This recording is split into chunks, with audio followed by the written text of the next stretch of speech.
क्या तुम समझते हो कि गार वाले और रकीम वाले हमारी निशानियों में से कोई अजीब चीज़ थे? ये कुछ जवान थे जो अपने रब पर ईमान लाए और अल्लाह ने उनकी हिदायत और बढ़ा दी। हमने उनके दिल मजबूत कर दिए जब वो खड़े हुए और उन्होंने कहा, हमारा रब ज़मीन और आसमानों का रब है, हम उसके सिवा किसी को माबूद नहीं पुकारेंगे। उन्होंने कहा, ये हमारी कौम ने अल्लाह के सिवा दूसरे माबूद बना लिए हैं, ये उन पर कोई वाज़ेह दलील क्यों नहीं लाते?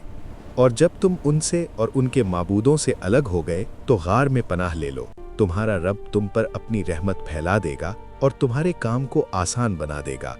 फिर हमने उनके कानों पर गार में कई सालों तक नींद तारी कर दी। तुम देखते कि सूरज जब निकलता था तो उनकी गार से एक तरफ झुक जाता था और जब गुरूब होता तो दूसरी तरफ से गुजर जाता था और वो अल्लाह की हिफाजत में थे। हम उन्हें दाएं और बाएं करवट बदलते रहते थे और उनका कुत्ता गार के मुंह पर अपने बाजू फैलाए हुए था। फिर हमने उन्हें जगाया ताकि वो आपस में पूछें कि कितना अरसा गुजरा। उनमें से एक ने कहा, हम एक दिन या दिन का कुछ हिस्सा ठहरे होंगे। उन्होंने कहा, अपने में से किसी को शहर भेजो अपनी चांदी के सिक्के के साथ और देखकर पाकीज़ा खाना लाना और आहिस्ता रहना और किसी को हमारे बारे में खबर न होने देना। इस तरह हमने उनका हाल लोगों पर जाहिर कर दिया ताकि लोग जान लें कि अल्लाह का वादा बिल्कुल सच है और क़यामत में कोई शक नहीं। और वो अपनी गार में 300 साल रहे और 9 साल और ज़्यादा। और किसी चीज़ के बारे में कभी ये ना कहना कि मैं कल ये ज़रूर करूँगा, मगर ये कहकर कि अगर अल्लाह चाहे। रसूल अल्लाह सल्लल्लाहु अलैहि वसल्लम ने फरमाया, जो शख्स सूरह अल-कहफ की पहली 10 आयात याद करे वो दज्जाल के फितने से महफूज रहेगा। सूरह अल-कहफ आयत 12।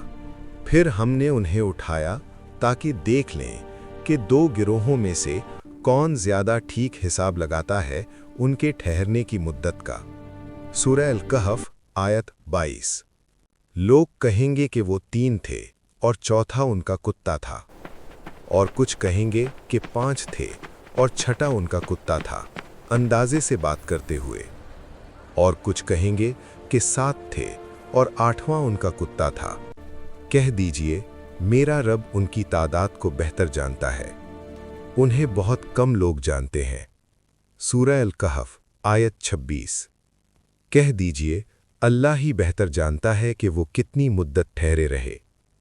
आसमानों और ज़मीन का गैब उसी के पास है।